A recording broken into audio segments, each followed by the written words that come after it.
again. I've got Traci Austin with me, and she's an amazing expert in the area of HR, which I know we're all struggling with in some way, shape, or form, whether it's employment issues or whether it's talent finding and nurturing, whether it's issues with culture within your organization. There's a lot of stuff to unpack here.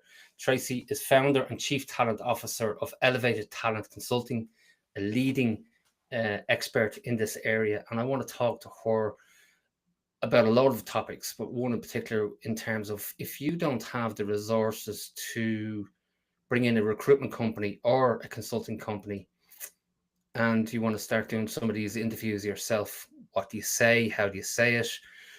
What's the process? What's the one that's going to give you the best results to find the best people and then to hold on to those people? That's just one of the topics. So stay tuned. Listen to this show because it's going to be a really, really good, impactful show. And hopefully you'll take something back into your business from it. Traci, welcome to I'm the Gaffer. Great to have you here. Thanks for having me. I'm excited for this topic. These are so much fun. Yeah, you seem to be having a lot of fun, more so than me these days. So I'm jealous. You are founder of this company. Tell me, how long are you up and running with this business? It's been almost 8 years. And before that, what I was doing was building HR departments from the ground up for both nonprofit and for-profit organizations, many of which were trade organizations. Wow, well done. So you've lived the experience. You've been in the business for what, 20 years, 15 years, or what way? Yeah, 23 now, maybe 24. I don't know. Now I'm aging Yeah, myself. Good thing I just had I my hair know. colored so it's not gray, right? At least you have hair. I've got a problem in that department at the moment, but it's not getting fixed anytime soon either. Tell me, let's get straight into it. Actually, I want to take on a couple of employees. I have got loads of work, and every time I go and try and find somebody, I meet them for a cup of coffee. I get a good feeling for them, and as far as I'm concerned, I'll give them a shot. But more times than not, it's actually cost me more time, money, and expense. And I'm really down as a person because I'm not happy that I can't just get the right people and I can't make them stay with me if I do get the right person. Help, Traci. What do I do? Absolutely. So we're going to go backwards before we go forwards. And here's what I mean by that.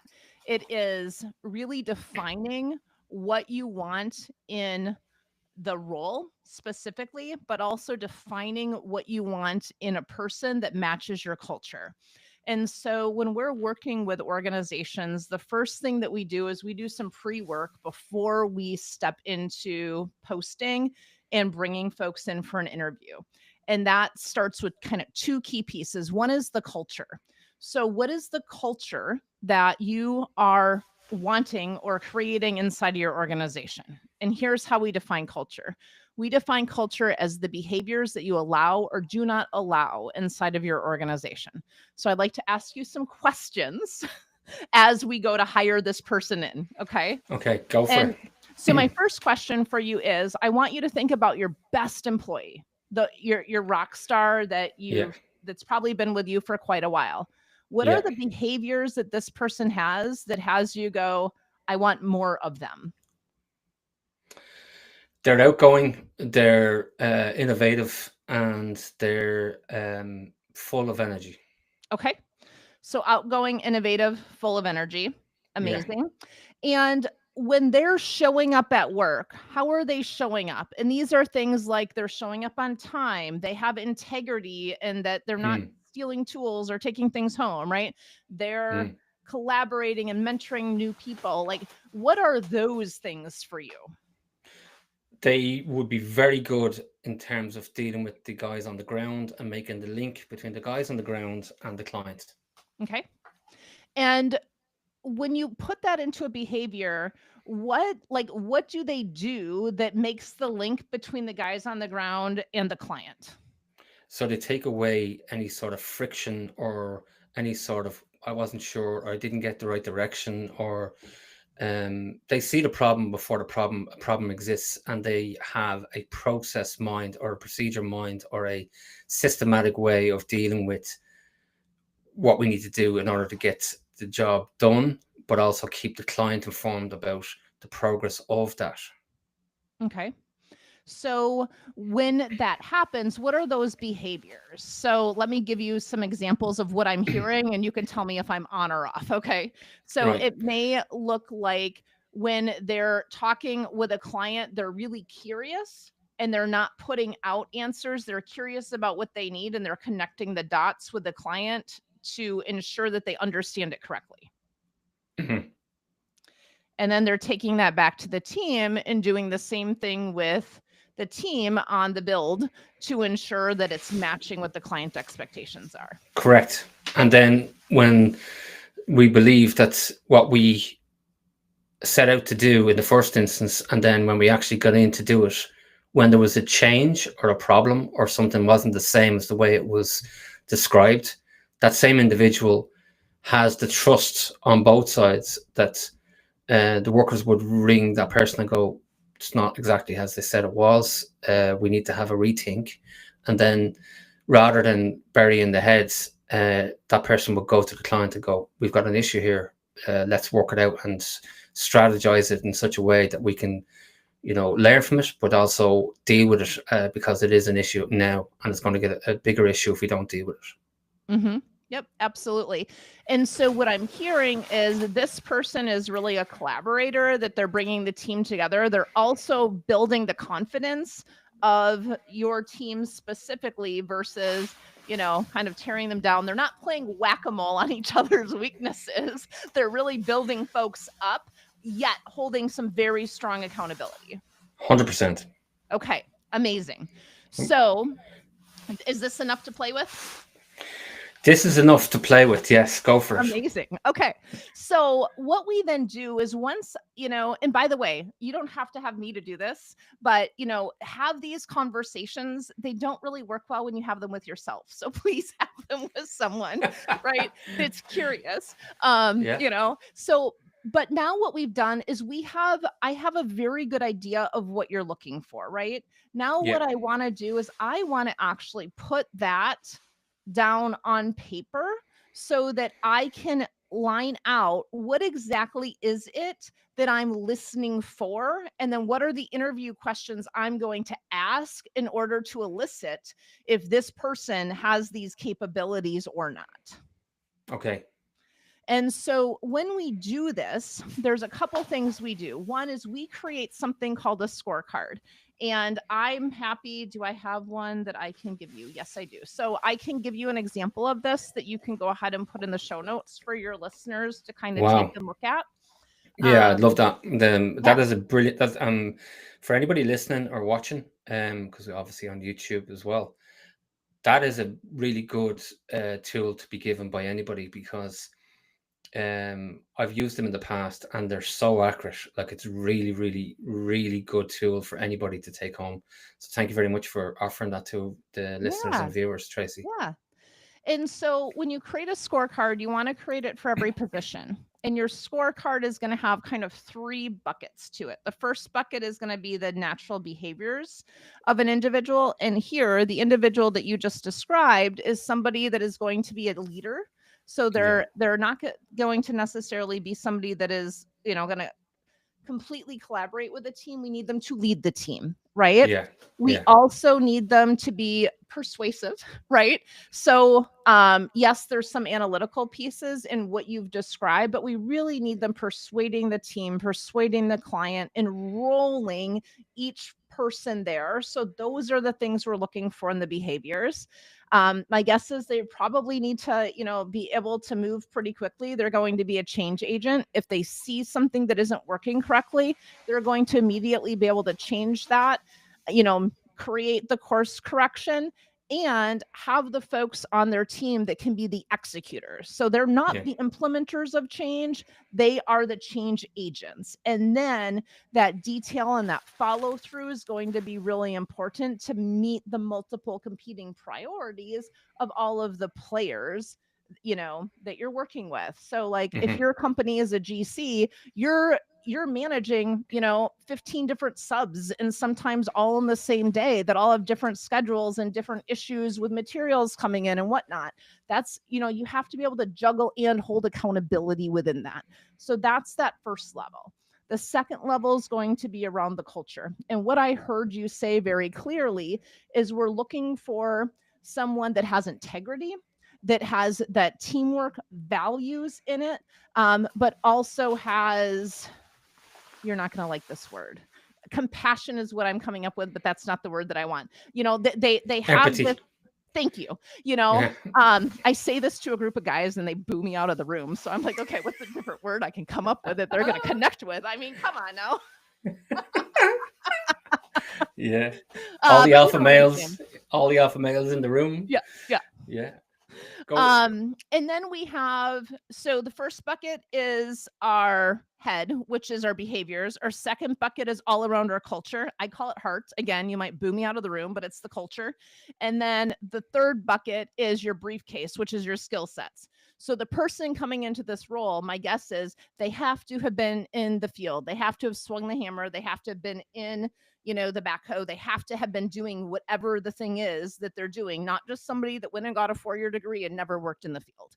And so that is then what we create within the scorecard. And with a scorecard, we have a 1 to 5 rating, 5 being the highest, 1 being the lowest, where we're actually lining out what it is each of those are. So when we're doing an interview, we're asking questions, and then, as we go through the interview, anyone who's interviewing, then we've already defined what good and what great and what horrible looks like, that we can just circle that thing.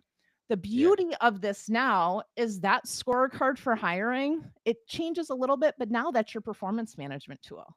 So what we're doing is we're setting folks up for success on the job in the interview, because we're not going to sell them a book of goods and shift it as soon as we hire them. And it sounds very much like a risk assessment process where you're assessing the risk of actually taking this person on by evaluating them with a 1 to 5 rating system. I've never looked at it as a risk assessment. That's hilarious. It is. I've never looked at it that way, though. That's awesome. Well, they're a risk to the business because they're costing them money. True. Yeah. And can I challenge that? Go for it. I'm all ears. Because if our mindset in the interview process is how great of a risk are they going to be, I think you're setting yourself up to fail. True. But I've had, and this is all theoretical. This is not that this is a lived experience comment. But we've had people here that we thought were going to be good, and they became a wrecking ball as soon as they came in. They had a power trip. They upset the clients. They upset the guys. But in fact, when they gave it an interview, they were brilliant, and they mastered the interview very well. And so, it cost us a lot of money to move that person on, shall we say, hypothetically. Yes. So that was a risk to the business. Yeah. Oh, I 100% agree with that. I 1,000% agree with that.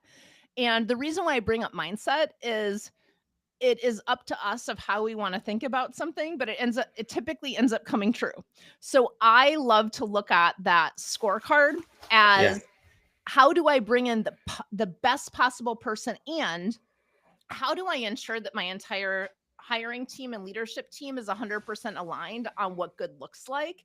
And so it becomes a very powerful performance management tool for my leaders, because guess what? If they start bringing folks in that continue to fail, and they're following this, now I can hold them accountable for poor hiring versus, oh, well, we just don't have anyone good to hire.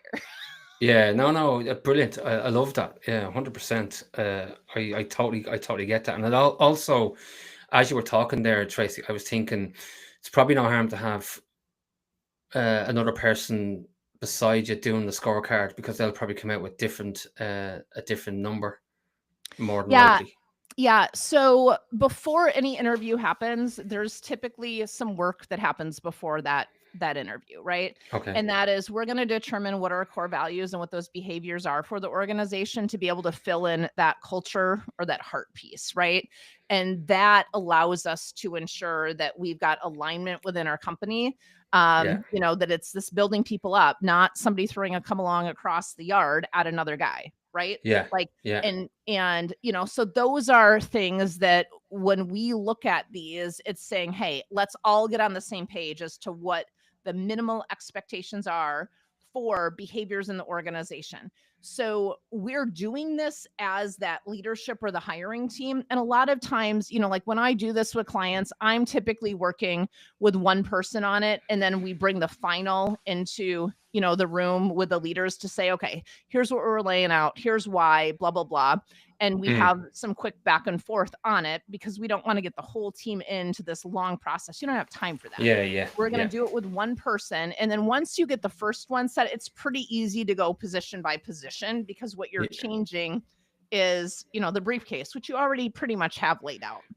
Yeah. But when we know where we're going, it is so much easier to get there. And what I find in most of the, trades clients we work with is that they haven't defined what they want, which is why they're failing. Yeah. There's another argument as well. Is probably they're not offering the market value for what they want. So they have all these high aspirations of taking on the best. And then they have the lovely scorecard. And then it comes to the job and it's like they're 10,000 less than the nearest competitor for that role. And they wonder why there's a problem with hiring poor people. 100%. 100%. Yep. So how do we get around that? And that becomes some conversations around what is it that they want. And a lot of times, we're pulling the compensation data, but we're also pulling the data around what are the benefits and what are the things that they specifically need. And as soon as, what I find so often with these companies is like that first round, they're like, well, we did this and it didn't work. I go, yeah, because your pay's still too low.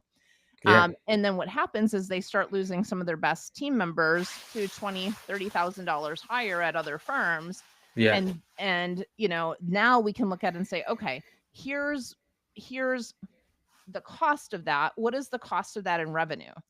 And once I had, and typically I'll bring in the CFO or the accounting person in to look at this, and they're like, here's how we can tie the dots together. So much of what we do is tying the dots together to pull the picture in versus looking at things in very specific silos. Yeah, I'm glad you said that. That's a really useful conversation because we all kind of have this default of, can I get somebody lower than the market value and that they're going to be an A player within the team, and it's just like it just costs you more money in the long run. I think there is a figure on it, isn't it, in regards to how much a bad hire costs a company on average, and it's ridiculous. I can't remember what it is, but in terms of, I love the fact that you said about the revenue. Let's have a look at your revenue. Now, obviously, revenue is one thing, profit is another thing. Correct. So would you be looking at the net profit, gross profit, and then sort of coming up with a valuation based on... Absolutely. So, what I like to look at this is it's almost like, all right, what check do you receive from hiring a high quality person? So let's say that over the course of the year, this laborer that you bring in will bring you in, $300,000 in revenue. They're going to cost you $80,000 by the time you put salary, benefits, et cetera, in that. And then that your other overhead stuff is, let's say, $30,000. So your net gain there, what's my math? What was I at? 110 out of 300. So we're at what? I'm back here somewhere. Okay. But you can kind of see the math that I'm doing, right? Is what's the revenue that this person's going to bring in, and then we're going to take off, the direct and the indirect costs of that. Well, that is the check that this person's bringing in. So my question for you is, if we're squabbling over 5 or 10 grand, is it worth it to you? 100%. I'm gonna completely twist the conversation probably in a different direction, and we might end up having to come back this way again. Perfect. To come back full circle. But I might as well throw it on the table since it's in my head. Is innovative, creative deals. Shall we call them deals, like employee employer deals? Let me throw one out on the table. For example, in the software world, they offer deals to employees such as virtual shares within the business. They're not actual shares in terms of, they don't have a say within the business, etc., etc. But should the business obviously go and be sold, these virtual shares are worth money. Mm-hmm. We're talking construction, we're not talking software, but have you seen sort of any innovative, creative ways where it's not just the nominal value of upfront salary, that there's other things, like, and I'm not talking about cars and stuff like that, Right. but have you seen any sort of creative, innovative packages that clients have done? Not with entry level, line level staff necessarily. Yeah, fair There's point. ESOPs, the employee share. Why am I software Yeah, program? So like, ownership, yeah, yeah. shared ownership, yeah, So there's ESOPs, which is a little bit different, and that's the corporate structure, right? yeah, But I've not seen that with, line level folks. Have I seen it with, your top executives, your VPs, and those, especially once you get into VC markets? Yeah, absolutely. yeah, I will name, I am not an expert in this area, and this is where we get an attorney involved, and we get some of our transition management consultants involved. yeah, So I've definitely seen it, but I've never seen it with line level staff. What I have seen with line level staff is really getting curious with them on what is it that's important to them. And so yeah, I'm going to go two ways with this. The first one is, are they here for a paycheck, or are they here because they want to be here?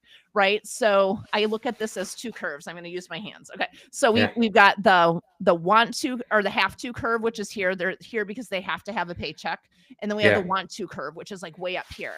yeah, So when we look at the folks that want to be there, that's where we can start to say, okay, what makes them want to be here? And it's typically they're in the right role.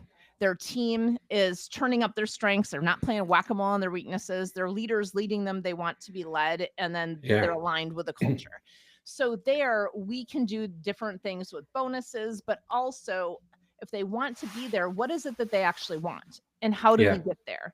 What I yeah, find with a lot of the line level construction folks is they didn't have an opportunity early on to, whether it was further their education or further those things. So when we can give them those significant growth opportunities that completely change their life by 3 timesing their salary, yeah. guess what?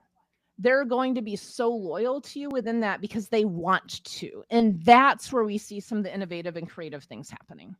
Yeah, like I have seen some areas where I thought like it was very good, where they, you know, brought in financial management discussions with employees. So like, okay, you're now going to get this, 80,000 or 100,000 salary if you're in at that level. What are you going to do with that money, and how are you going to manage that money? And if you bring people in and have an open conversation with them, because you're trying to improve the life of their family and the life of themselves, so that the work and life is kind of, back to your hands, is sort of that it's balanced. So Mm-hmm. maybe you don't need the 100 grand salary. Maybe we give you, less of a salary, but you're getting tax advice that will tell you that you're going to save on tax, um, government tax, by putting it into this structure that we've created for employees. And you don't have to put this money into a pension or whatever it is, but we're going to give you a solid plan and a solid financial advisor.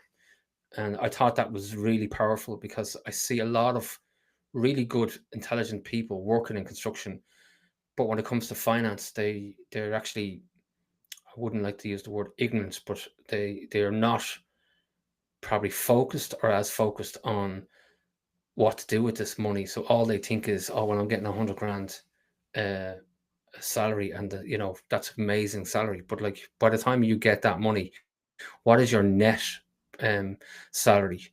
And it might not be that much, because you're on a higher tax bracket. You're paying higher tax, And if employers want to attract better people, if they have these open conversations about how to improve, the uh, the salary package, that it doesn't have to be the nominal value. It could be something else. I like you said, education could be another part of it. It could be less hours. It could be better hours that suits their family and suits themselves. Mm-hmm. Yeah, and I love to look at this as seasons of life. Like, where is someone at in their life right now, and what exactly do they need? And we've got Yeah, several folks we work with, whether it's been, interviews on our podcast or clients that will bring in like the Dave Ramsey coaches, right? To say, hey, let's Dave really Ramsey. look at what was that? I know Dave Ramsey. It just keeps popping up on my feed. Oh my So gosh, like, that's so funny. yeah. But that The really first thing is always like, get rid of the car. yeah, I know. But Sorry, go ahead, Traci. so but here's the thing with that is we don't all start in the same playing field, right? Like, we don't all start with the same education at home with our parents. We don't all start at the same Yeah, level. So when we can start to kind of teach some of these about, hey, what does savings look like? What does compound interest look like? And set folks up to be successful within that, that's a huge, huge impact for our employees. Another one is coaching. And I've seen this in a lot of different construction firms is offering coaching. We know mental yeah, health is one of the key issues right now, especially in males. And we know that within the organizations, and I don't have the exact percentage, but you know, we've moved into a society where so many folks are living alone, meaning they're going home and they don't have a support network. They yeah. don't have that partner at home. They don't have necessarily that family because we're having kids much later. So now all of a sudden we've shifted into there's other behaviors that are happening. We Hmm. don't have those close friend circles. So that leads to huge mental health issues. So when we Yeah, have some coaching or when we can create some of these networks that's not around going to the bar and drinking every night, that creates really good habits, that also starts to shift the conversation, but it shifts the quality of work as well, and it shifts the fog out of the brain into that, focused on what is here in front of us. Because I love to ask the question, what are we moving towards versus moving against? yeah. And so often when I'm out in the field having conversations, it's all this complaining about what we're moving against versus what we're moving towards. So there's two questions I ask in every kind of, the annual one-on-ones, and I love our clients and our listeners to ask these two questions. The first one is, what is a personal bucket list item that you have? So I'm going to You, ask you, what's a oh, personal you're bucket list asking me. item? Yeah, yeah, Oh, yeah. look, put the Maldives in there. Trip to the Maldives would do me nice. Thanks very much. Amazing. Okay, that's awesome, Gavin. And what is a professional bucket list item? Oh wow, there's one. I usually do the curve balls here, so I'm gonna have to give you a fictitious one on this in this regard. An MBA. Let's do an MBA. Not, I do not want to do an MBA, by the way. so, Sure, so sure. if anyone Yeah, is trying to tap me up for an MBA, I do not want to do one. But yeah, put it down there. yeah. So the reason why I love to ask these two questions as a leader is now I know what drives you. You want some time off to go to the Maldives. You didn't talk about who that's with or why or any of those things, but like we would Yeah, get further into that conversation, and you want to obtain your MBA. So what I do as a leader now is I know what some of those motivations are for you. And I'd ask them questions about, well, why do you want an MBA? What will that actually do for your life? What will the yeah, Maldives do for your life? Blah, blah, blah. Right. But now I've got a goal that I can work towards with you. And I'm going to tie that thing back to my business goals. So, as a leader, the thing that I'm going to continue to keep doing is tying business goals with personal goals. And what that does is that shows I'm invested in you as a person, not just as a widget that's going to go create me a check of, $200,000 a year. I want the and both of it. And what that does yeah. is that creates stronger relationships. How do we retain great key people? Is we build incredibly strong relationships that we have a joint commitment to the business goals and the personal goals. Love it. Absolutely love it, because I think if people sit back as employers, if they sit back and think about it, you know, if you can, what you've just said there is very powerful, because you're basically within the hearts and minds of the family members of the worker, because they're going, wow, your employer actually done that for you. That's really pretty cool. And it has a positive impact on the family, which then the family then buy into the fact that daddy or mammy is working for this particular company. And, we love the fact that they work for this company because, there's a positive impact within the family unit. Mhm. Yeah. So, like, let me give you an example of this. I just spoke at the Trimble conference this week in Las Vegas. And Yeah. so, we did a session on recruitment and retention for the trades, right? Kind of exactly what Yeah. we're doing today. And there were several folks in that session, and one of the questions I asked them is I said, "How did you get here?" And, I kind of get this like, well, what do you mean? I'm like, well, how did your butt get in this seat in Vegas today? Right. And some of them were like, well, I was tapped on the shoulder. Some of them were like, well, I wanted to. Right. And then the next Yeah. question is your family coming out? Yeah, my wife's never been to Vegas and we're super excited. She's flying in. She'll be here in 10 hours. Awesome. So Yeah. what we're seeing a personal bucket list. I want to take my family to Vegas, and a professional one. I want professional development with 5,000 other people, and I want to learn more about the software that we use inside of our Love it. organization. Like those, Yeah. and that's not a huge cost to the company, right? Like those aren't No. significant costs, but the impacts on the lives of those folks can be very significant. Yeah, but I've also seen it gone completely the other direction, where it's gone too far to the right, where Oh, some of the leading software companies in the world have kind of created an environment where you actually can't leave the workplace, because the gym is in the workplace, the cafeteria is in the workplace, Starbucks is in the workplace, you know yeah, the Macy's is in the workplace. You don't yeah. have to go anywhere. You're staying here. Yeah. The Um, and Venetian does a really good job at you not leaving the property. yeah, it's you can't go too far. But like, I love the fact we're having this conversation, because and I'm getting great.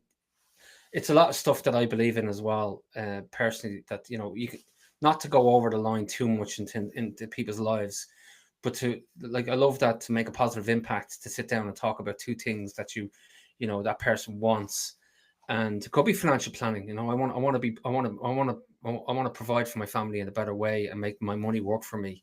And can you help me do that? Oh yeah, I'll put you in Mhm. touch with our financial director, and you can sit down with her or him and have a chat and work things out between you. So there's lots of, you can get creative. Like, as well as that, I've seen other companies where they have said to some of their A players and some of their B players, like, by the way, guys, the bigger plan here is we're actually going to have a management buyout.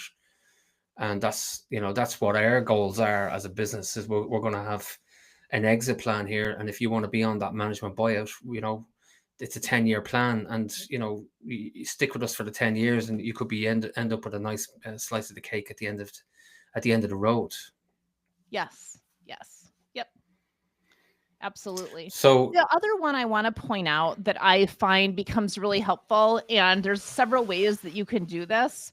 But one of them is legal support. So whether that is, and I'm not saying like, you're going to provide somebody with a divorce attorney or whatever else, right? Like that's one that comes up a lot. Like there's others, right? But, I've seen several times where employee assistance programs that have some of that legal advice of, hey, how do I do some of these things? Because I find a yeah, lot with line level staff, there ends up being some legal issues. And for whatever reason, it's a DUI, it's a yeah, whatever, like whatever it is, right? And again, this is not something that's necessarily talked about, but if there are external things going on, it 100% impacts what happens at work. And look, I'm yeah, not one that has a huge bleeding heart that's like, oh my gosh, we have to do all these things. No, it's an and both. There is a return that you are expecting out of this, and that needs to be very clear as well. However, those are, if we're looking for creative opportunities here, like that is one. And the best way that I see it is through like an employee assistance program where they get a yeah, conversation with somebody that points them in the right direction and may make, here's 3 attorneys that could be really great for you, but it gets the conversation started, yeah. so that their mind can be back at work. Because when our mind is elsewhere, not only does it create productivity issues, it creates safety issues.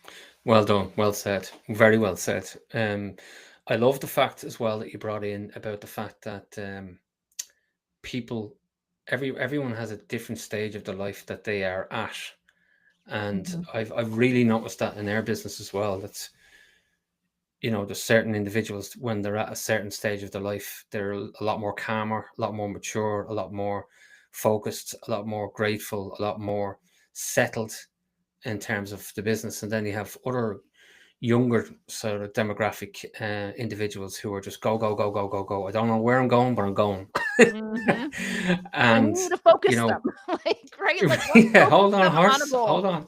Yeah, pull it back there a little bit. But I'm actually what I was thinking was, they're probably the people that you could put on like an hourly rate rather than a salary and say, Mhm. look, this person is really just smashing it.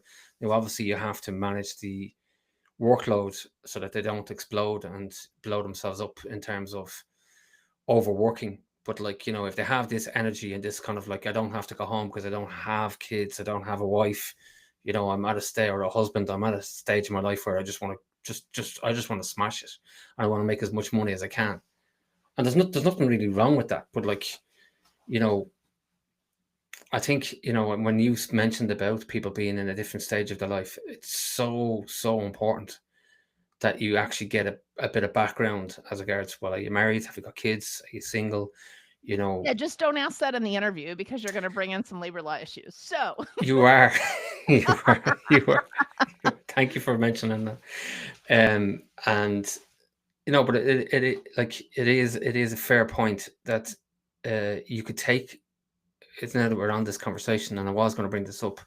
You can take the interview out of the corporate environment of an office and go for a cup of coffee with someone if you think that the next stage is, do you know what, I think I'm going to go for this person, but just want to get a bit of a feel for who they are. Are they into sport? Are they into you know um reading books or whatever it is? Like, you don't really get that in an interview unless you kind of have maybe a fireside chat, for example. yes, yes, for sure. So would you encourage that? You would? Um, so the compliance HR part of me is like, be careful. Yeah. And, and then Yeah. then this human connected piece is, yes, I want to know that we have shared values that tie into what our organizational values are, because if your personal values are not aligned with our organizational values, we're going to have an issue. And so kind of Yeah. understanding what those things are, and especially at the stages of life, if you're in your career where you're climbing, climbing, climbing, climbing, amazing. As an organization, do I want to harness that? For sure, I 1,000% want to Mm. harness that, but I want to make sure that our goals are aligned, because if they're not aligned, it's going to blow up in both of our faces, and it's not going to be good for the business or for their personal career. And so, this Mm. is where we're always looking at, do we have aligned and shared goals? And if not, that's okay, but are they close enough that we can still align on these things? And that is really what I'm looking to get out of the coffee conversations, right? And Okay. so the answer is it okay to have those conversations? Yes. Just be careful of what the view of it is in and under. And as long as you can always tie it back to the job, you're fine. Yeah, yeah, and set the tone and the context of the conversation with a clarity before you actually go and do the Yeah. coffee meet or whatever it is that Yeah. this is like just me and you meeting for a chat. Um, the other side of this whole scenario is, what if I have to get rid of him or her and it hasn't worked out? Do you pull the trigger as quick as you can? Like, how do you manage that chaos? Yeah. So we have something that we call talent pathway plans, and a talent pathway plan is how we move folks through and or out of the organization. And there's times where we put folks on a happy alumni talent pathway plan. And I'm all so ears. what was that? I'm all ears. Yes. Talk to me So about this. so a happy alumni talent pathway plan, right, is we don't want to burn bridges, and yet at the same time, like, there's times where their choices mean that they no longer have a bright future at your organization, but they may have a bright future at another organization. And my job is to illuminate the brighter future somewhere else. Oh, I love it. Absolutely love that. Um, Tracy, when can you start? And I'm only messing. Anyone that works for us, like, that was a joke. But no, like we have a contracting business, and we have that model in place that, just because the client doesn't feel that the relationship can be taken further for whatever reason, we're always looking ahead and saying, okay, well, look, we don't. There could be, for whatever reason, that person just hasn't worked out. But it's through no fault of anybody's, and there's always somebody out there for somebody, is what I'm trying to say, and I think that's probably fits into that model that you're talking about. Yeah. And so, I mean, there's a couple of different ways here, right? One of them is I'm very transparent. So I like to have these conversations early, right? If there's things that are not aligned, I'm going to name it up front. And this is a part of our accountability kind of process. We talk a lot about this in our leadership development programs. We talk a lot about this in the coaching that we do with the executive leaders.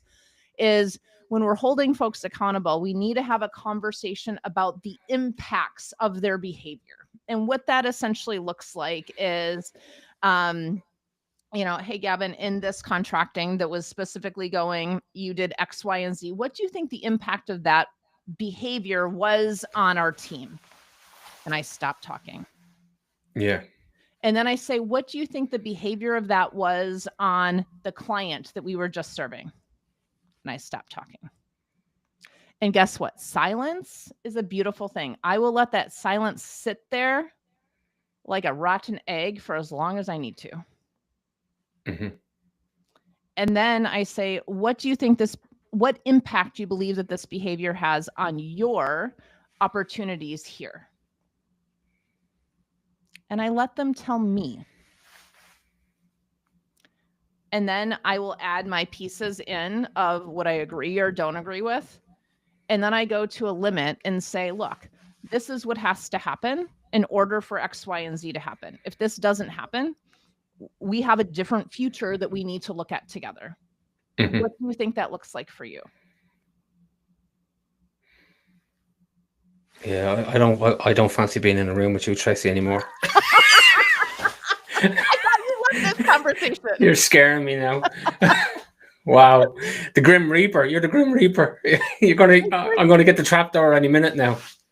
And it's not meant to be a trap, but what it is meant to be is I don't have to know all the answers, and I don't have to make all the decisions. Love When that. we start empowering our people, Yeah. what we do is we allow them the time and the thought process to understand the impacts of their behaviors. Yeah. And now I don't always have to be the bad guy. What I do need to do is create the presence Yeah. to hold the space for them to be able to think through it. And Well what I done. won't allow is I won't allow blame, and I No. don't shame. But what I do is I create accountability through the conversations. Yeah. You're putting a mirror up to people and saying, Mhm. this is you. This is what happened here. Yep. And we're not people fixers. Right. I think that's pretty much that's very powerful what you just said there. Like, that we all seem to find the need to go in and sort of have these hard conversations and kind of dance around it, or kind of feel that oh, we have to fix the person. We don't have to fix the person. No. If that And person listen, done that, we can't. we It's can't. not. We can't. The only person we can control is ourselves, and we can control our thoughts, and our thoughts create our feelings create our actions. Yeah. That's it. Yeah. Or as someone said to me recently, patterns lead to behaviors. So, Mhm. you know, chances are if this person done this time, the chances are they've done it before somewhere else, or done something Mhm. in the same context. Yes. So basically, yeah, you're kind of setting them up to sort of say, well, look, how do you think we need to fix you? And you probably get the answer that you probably had in the back of your mind, is that they don't really know how to fix it, because it's a consistent trait within them that they Mhm. will always do this no matter what. Right. Right. Wow. I can see why people would need a Traci Austin on their speed dial. Yes. Let me try. Let me throw you a few curveballs if you don't mind, Sure. Traci. Seeing as you've been so good with your time, some random questions, okay? Okay. Knowing what you know now, Traci Austin, what would you do different in life? Oh, Could be in business.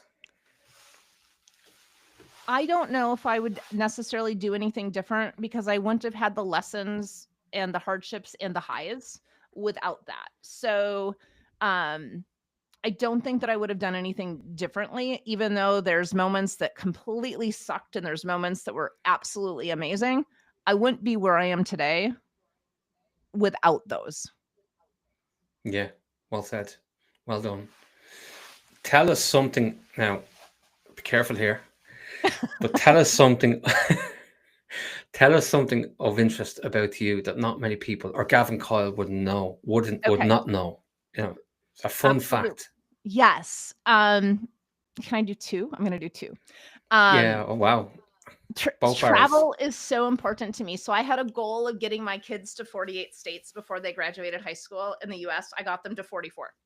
And then Wow. last August, stages of life. It was a low point, right? So I created a bucket list of 100 different things. And I've been checking off this bucket list. I think I have 36 checked off. I just got back from Italy last week, and I'm actually going to Europe for 3 months, Wow. March, April, and May. And I got this bucket list thing that I'm just checking off. And so there's something really powerful about putting out an intention and working towards something that Yeah. it changes your life. Well done. I love that. Well said. And you're welcome to Europe. And I'm sure there'll be plenty of callers that might be getting in touch with you to say, listen, stop over. I might have an employee thing to talk to you about. Absolutely. I welcome it. Favorite book or movie or both? Yeah. So the book that I just read on the way back from Italy was The Life Impossible, and it was incredible. Okay. Talk to me. Why? Um, it was essentially what it was about is it was about this woman who I think she was in her 70s and was like, all these things have happened, and she was sitting in her apartment just feeling sorry for herself. She got a call that said, let's go to some island in Spain, and I'm lacking the name. Anyway, and Canary so Islands. what was that?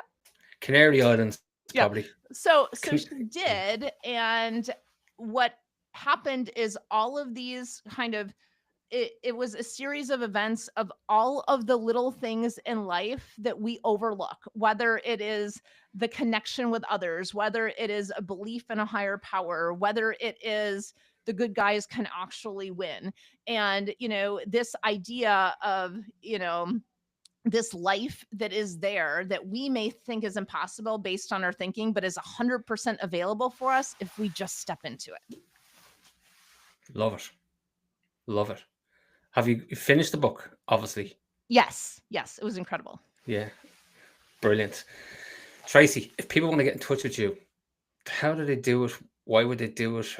You do a lot of training as well. So, like, obviously, you could do online training. I take it it doesn't have to be in person. Your services doesn't have to be in person. Maybe give the audience and the viewers some sort of a direction of the website, yourself. How do people get in touch with you? Yeah, absolutely. So our website is elevatedtalentconsulting.com. We run about eight sessions of our leadership development program a year, and those are both virtual. So I've got a virtual program starting in January, and these are for, but almost everything we talked about today with accountability, with mindset, with how we coach, that's all in our leadership development program. And then we also post lots of content out on LinkedIn. So Elevated Talent Consulting or Traci Austin on LinkedIn, you can get that. And we'll also throw in the show notes what I call our Tough Talk blueprint. So kind of how we go through to have these conversations. You can go ahead and download that. And there's more information in that as well. And we'll put the scorecard, which was a great tool. Yes. And for Yes. anybody listening or watching, that is a massive takeaway as well. Believe me, if you use that scorecard and follow the direction from Traci, even if you don't use someone like Traci, that scorecard is very valuable. But they Traci want to Austin, contact me. They do want to use us. 100% after this, they're going to definitely do speed dial. How soon can you get here? Traci, it's been an absolute pleasure. I really enjoyed today's show. Had great fun. It got technical, but it got technical to the point that we didn't go too far away from people, and I think a lot of listeners will take a lot out of that discussion today, because they are struggling with labor, they are struggling to attract labor, they are struggling to hold on to labor. There's a race to get the best people within construction. We all know that, and it's people like yourself that are, in high demand, because I have to find them first, I have to get them, and then I have to hold on to them. And you're helping the glue for that to come together. So well done, and we'd love to get you back on the show again in the future. Amazing. Thank you so much. Thank you so much, Traci. Have a great day. You too.